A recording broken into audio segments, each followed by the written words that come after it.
솔직히 이번 사안 너무 힘들어요. 솔직히 나 진짜 미쳐버리겠어. 아니 제가 나는 솔로 16기 다룬 다음에 정말 많은 분들이 요청을 해주셨어요. 추가 취재를 해달라. 그래서 여러분들이 원하시는 대로 자료와 검증을 통해서 확인을 했고요. 이런 부분에 대해서 그냥 나는 단순히 전달자이기 때문에 누구의 편을 들 필요도 없다는 거. 특정 누군가를 비난하거나 저격할 의도가 전혀 없다. 혹시라도 억울한 부분이 있다면 바로잡고, 혹시라도 그게 사실이 아니라면 확실하게 취재를 해서 사실관계를 밝히도록 하겠습니다. 그래서 오늘은 어떻게 했냐면 상처를 둘러싼 각종 의혹, 루머, 썰, 팩트 이거를 Q&A식으로 준비해봤다. 시청자들 원하는 그대로 해드리겠습니다. 첫 번째, 빠밤. 영숙의 전 남편이 상철에게 제보를 했다. 이게 이 과정에서 어떤 빌드업이 이루어졌냐면, 영숙의 전 남편이 상철의 변호사에게 연락을 해서 최근 1년의 사태와 관련돼서 도움을 주겠다라고 했대. 사실이 아니다. 왜 사실이 아니냐? 이거를 상철님 측에게 물어봤어. 이거 영숙님의 전 남편이 제보해 주신다고 하는데 사실입니까? 라고 했더니 전혀 아니다. 말도 안 되는 얘기고, 일단은 여기서 제일 큰 문제는 뭐냐면 애초에 상철과 영숙님의 열애, 애증, 별별에 대해서 전 남편이 얘기할 수 있는 게 하나도 없어요. 맞잖아. 하나도 없어요. 그 전 남편분이 나설 수 있는 사안이 전혀 아니에요. 그리고 전 남편분과 영숙님의 사안은 과거의 사안이야. 옛날 일이야. 그리고 되게 사적인 내용이죠. 그래서 주고받은 카톡을 그냥 이게 공익이라고 얘기는 하죠. 엿먹으라 하고 공개했어. 누굴 돕기 위한 거야.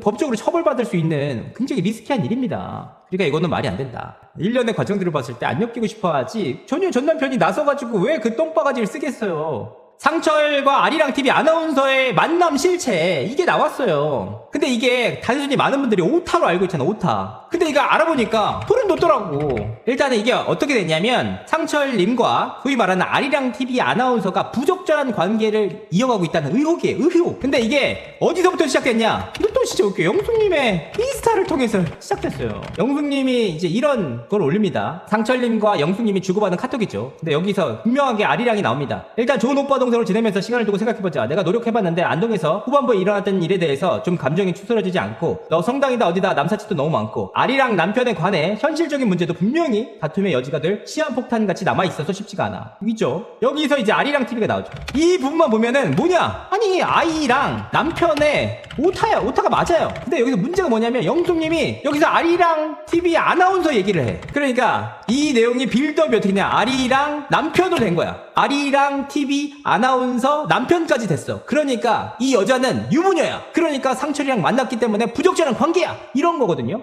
그러니까 약간 이제 오타를 이렇게 만드는 빌드업이 있었다. 진짜 문제는 뭐냐? 단순한 오타가 아니었다. 왜냐면 이거 해석의 문제가.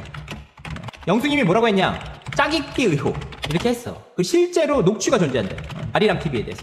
이렇게까지 해버리고 녹취가 존재한다고 해버리니까, 그럼 진짜 아리랑TV 아나운서랑 뭔가 의혹, 만남을 가진 상철의 더러운 사생활, 이게 되잖아요. 근데 알아보니까 더 소름 돋아. 왜 소름 돋냐면, 실제로 아리랑TV의 아나운서가 신상이 털렸어. 그래서 그 부분이 사실인지 확인을 해봤어. 제가 소름 돋는 포인트가 바로 여기였습니다. 실제로 상철님과 만났던 아나운서가 존재한다. 만났다. 이게 만났다며 만남이 연인 관계가 아니에요. 그냥 단순히 지나가다 우연하게 상철님이 신사동의 한 카페에 갔어. 그때 당시에 전혀 모르던 분이 나는 솔로 재밌게 봤습니다. 사진 한 장 찍어도 될까요? 해서 사진을 찍었어. 그래 그분이 그냥 인스타그램에 올려놨어, 사진을. 아, 상철님 봤다 뭐. 근데 그 사진 확인하니까 여러분들이 막 신상 캐고 있는 그런 아리랑TV 아나운서가 아니야. 다른 분이거든, 다른 분.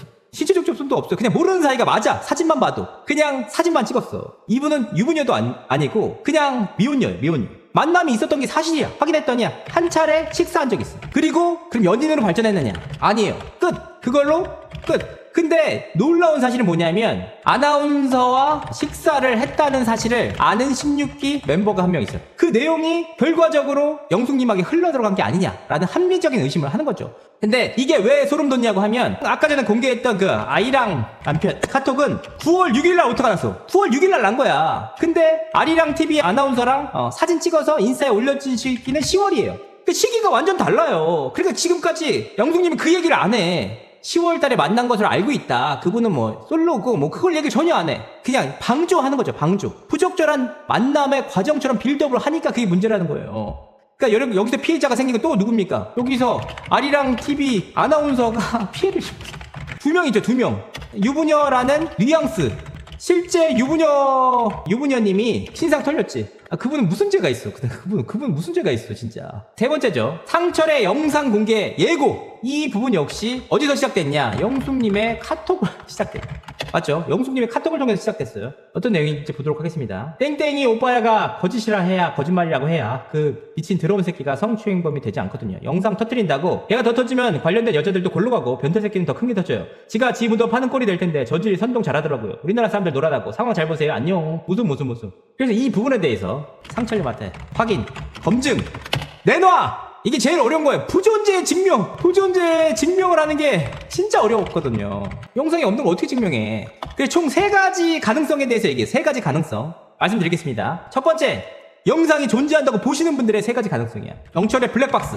영철의 블랙박스가 왜 나왔냐? 상철님이 한국에 왔어. 내가 한국에 왔을 때 영철님이 굉장히 케어를 잘해줬단 말이야. 그때 탔던 게 뭐냐? 영철의 차예요. 그러니까 이 영상이라는 건, 이 영상은 있다면 블랙박스 터진다. 아니, 늘 영철이랑 같이 차량이 있었고 거기서 개인적인 이야기, 영철의 연애사, 내 연애사밖에 얘기한 게 없다. 차 안에서 무슨 스킨십을 하고 뭐가 있냐? 아무것도 없다는 거야. 오히려 살 만한 행동 전혀 하지 않았다. 첫 번째, 영철의 블랙박스는 이건 뭐 해명이니까 가능성 없다. 두 번째, 변혜진의 핸드폰.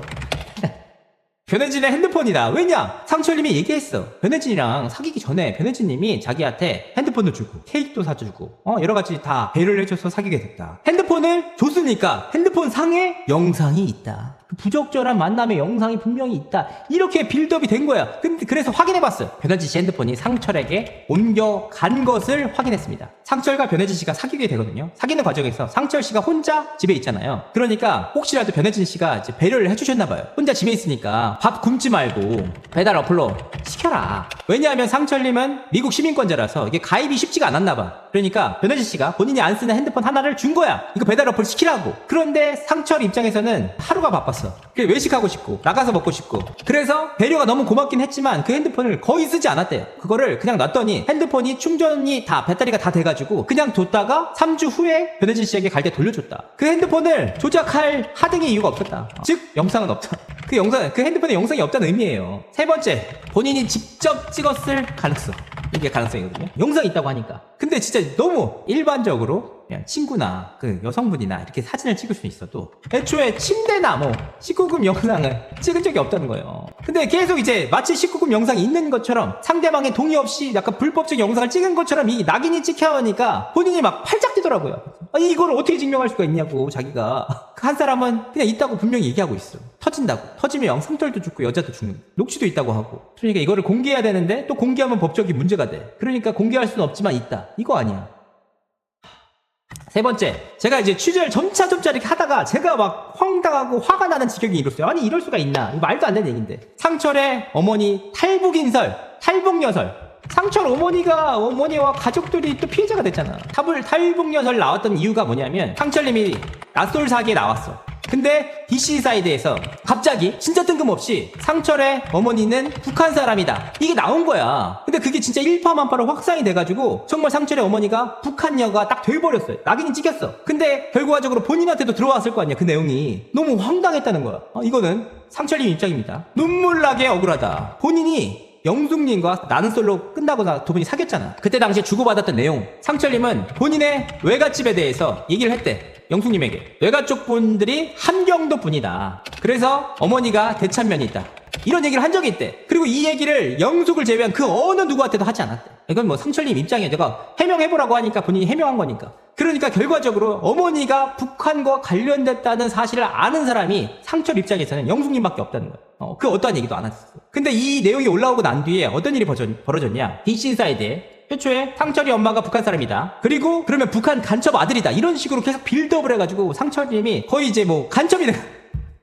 근데 이게 너무 소름 돋는 게 뭐냐면 단순하게 여기서 끝난 게 아니고 실제로 이런 내용들이 영숙님의 카카오톡에서 나와. 상철 어머니는 북한 여자, 저는 대한민국 여자. 네 언니, 전처가 지낼 나라로 갈만하죠. 이게 규민 씨라는 분이 영숙님인데 상철 어머니는 북한 여자라는 말이 나왔어. 그러니까 단순하게 DC에만 올라온 게 아니고 분명하게 영숙님이 카톡을 통해서 북한 여자가 나왔죠. 아니 이게 믿기지가 않죠. 근데 이렇게 빌드업이 되더라니까. 정말 저도 놀라운 일이었어요. 그러니까 당사자는 팔짝 뛰죠. 그래서 사실관계를 확인해봤어요. 실제로 외갓집 분들이 한경도 분들인 거 맞다. 그런데 어머니가 태어나기 전에 이미 6.25 전쟁이 났고 어머니는 부산에서 나고 자랐다. 그러니까 어머니는 한국인이에요. 명확하게. 이런 얘기도 확인을 했어요. 그랬더니 외삼촌은 육사 출신이고 큰 외할아버지는 국가유공자래. 대한민국 국가유공자인 거야.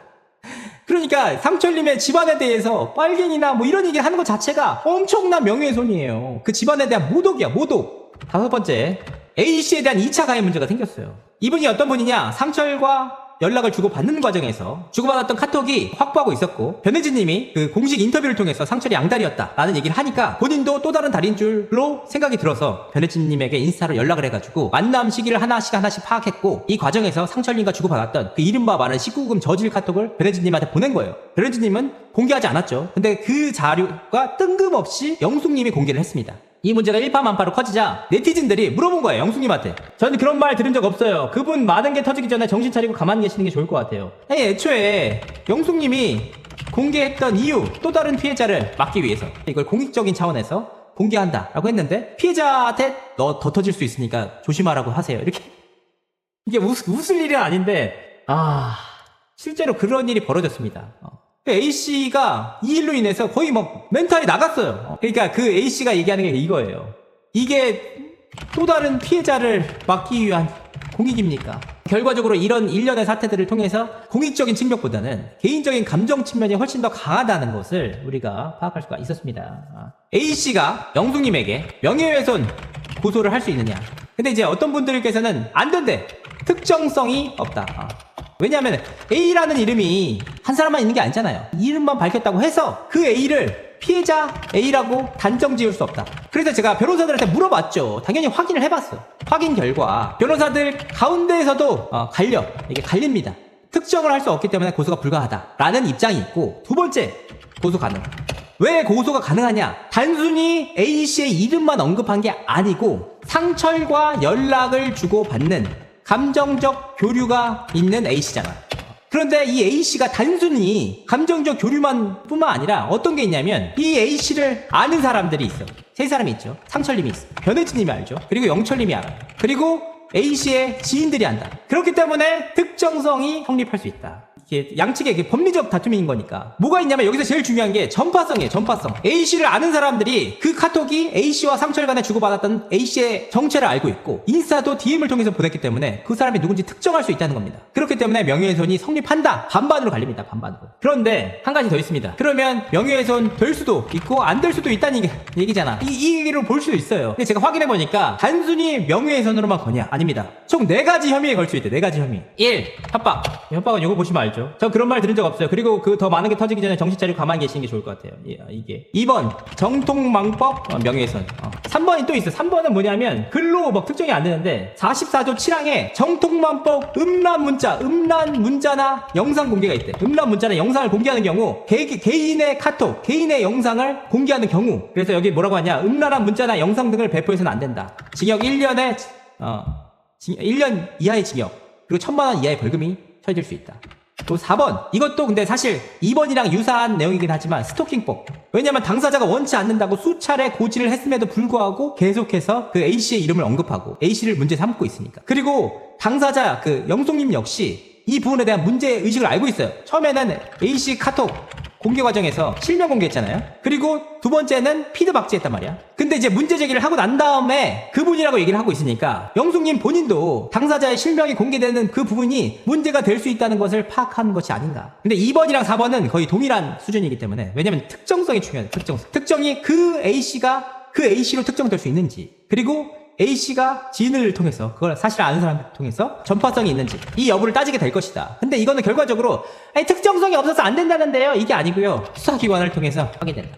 경찰 조사를 받게 된다는 거예요. 결과적으로. 아니, 누군가를 그렇게 해서 경찰 조사 받을 이유가 있냐 이 말입니다. 있어. 하등의 이유가 없지. 우리가 된다 안 된다 판단할 수가 없어요. 인터넷상에서 아무리 떠들어봤자 뭘 소용이 있어. 경찰이 땅땅, 판사가 땅땅 하면은 그냥 빨간 줄 그어지고 벌금, 민사로 때려 맞는 건데.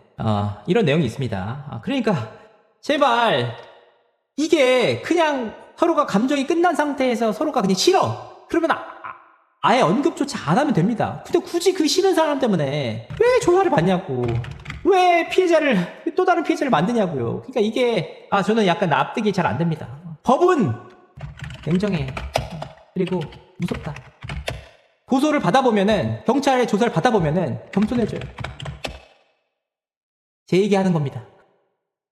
겸손해져. 그러니까 굳이 감정 싸움 때문에 겸손해지지 마시고 그냥 피해자 없이 그냥 서로의 각자의 삶을 사시는 게 좋지 않을까.